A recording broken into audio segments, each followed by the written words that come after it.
पंजाब में street crimes का जिन बेकाबू हो गया है। वारदातों में इजाफा, शहरी लुटने लगे हैं। मुख्तलिफ वारदातों की सीसीटीवी फुटेजेस मंजर-ए-आम पर आने और मुल्जिमान के चेहरों की शनाख्त के बावजूद पंजाब पुलिस मुल्जिमान को गिरफ्तार करने में नाकाम नजर आती है।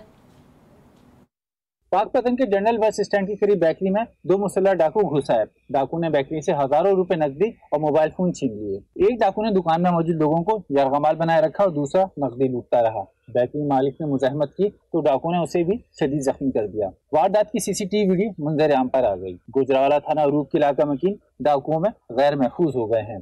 गुज़िश्ता दिनों ऐवान चौक में मोटरसाइकिल चोरी की वारदात हुई। डाकू दिन के उजाले में पुलिस से बेखौफ होकर वारदात में मसरूफ रहे। वारदात की सीसीटीवी वीडियो भी मंजर-आम पर आई, मगर पुलिस उन मुल्जिमान को गिरफ्तार करने में नाकाम साबित हुई।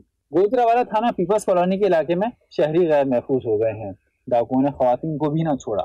गुज़िश्ता दिनों पीपल्स कॉलोनी में डाकू खवातीन को गली में रोककर सरेआम लूटते रहे। वारदात की सीसीटीवी भी सामने आ गई। मुल्जिमान को खातून से तलाई जेवरात उतरवाते हुए देखा जा सकता है।